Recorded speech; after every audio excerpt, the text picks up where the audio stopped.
মে মাসের শেষ সপ্তাহের দিকে মেয়েদের স্কুলে গরমের ছুটি পড়লো। সেই মতো আমরাও লাগেজপত্র গুছিয়ে বেরিয়ে পড়লাম আমাদের ইচ্ছে উড়ানকে নিয়ে সিল্ক রুটের উদ্দেশ্যে। আজ আমি নিয়ে আসব সেই ভ্রমণেরই প্রথম পর্ব।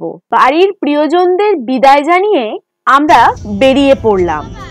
গাড়ির চাকা যতই গড়াচ্ছে, গাড়ি এগোচ্ছে, ততই যেন মনের ব্যাকুলতা আর ধরে রাখা যাচ্ছে না। শুধু মনে হচ্ছে কতক্ষণে পাহাড়ের দেখা পাবো।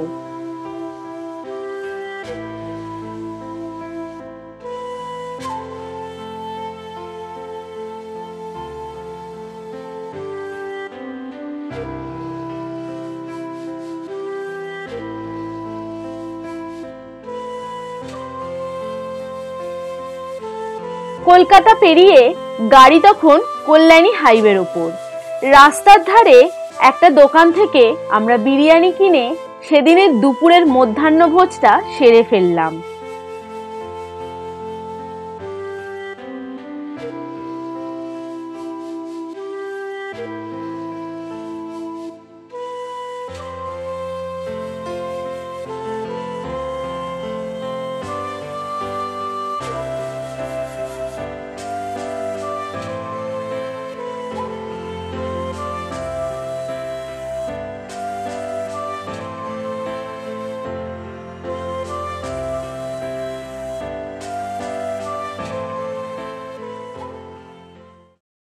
ফারাক্কা পেরিয়ে মালদার কিছুটা আগে রাস্তার ধারে এই জায়গাটা আমাদের ভীষণ পছন্দ হলো। একটা তৈরি হচ্ছে এমন একখানা পেট্রোল পাম্প। আমরা গাড়িটা চটপট সেখানে লাগিয়ে দিলাম, দিয়ে আমাদের শুরু হলো রাতের ডিনার তৈরির কাজ। এখন এই ডিনার তৈরির দায়িত্বে আছে আমার কর্তা শুভায়ু। আমাদের আজকের রাতের মেনুতে ছিল বাটার টোস্ট, ডিমের অমলেট আর বাড়ি থেকে বানিয়ে নিয়ে যাওয়া মেয়োনিজ। আমরা সাথে করে এলপিজি গ্যাস ক্যারি করলেও এখন যেহেতু ছোট্ট একটুখানি সময় রান্না, তাই বুটেন গ্যাসেই করছি।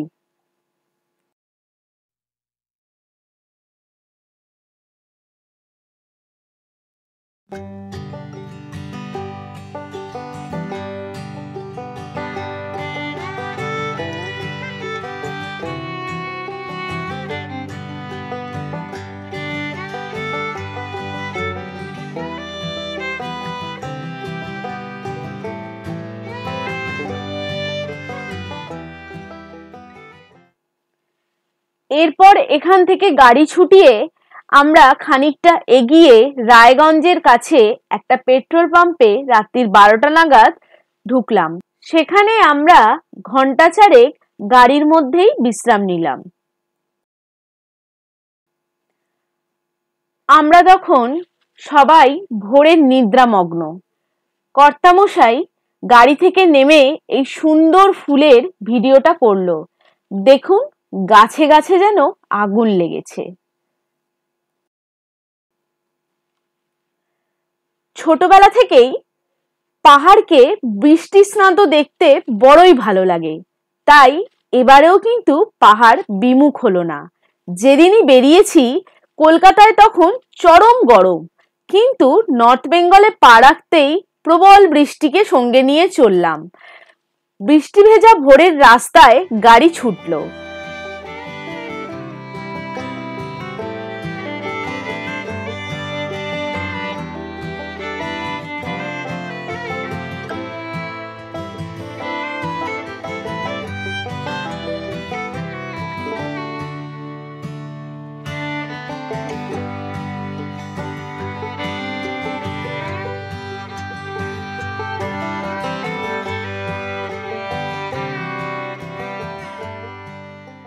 গাড়ি শিলিগুড়ি ঢুকতেই দূরে দেখা মিলল পাহাড়ের, সেই বহু অপেক্ষাকৃত পাহাড়।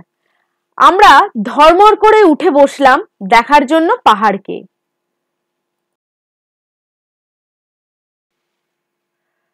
প্রবল বৃষ্টিকে সঙ্গে নিয়ে শিলিগুড়ি ক্রস করে গাড়ি ছুটল সেবক ফরেস্টের বুক চিরে।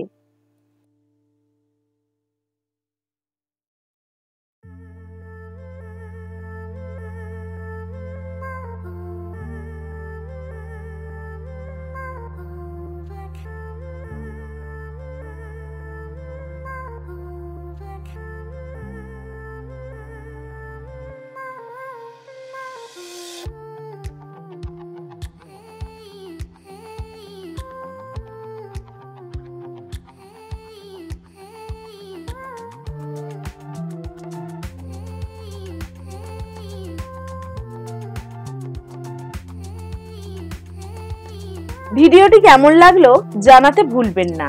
আর যদি কিছু জিজ্ঞাসার থাকে তাহলে অবশ্যই কমেন্ট করে জানাবেন।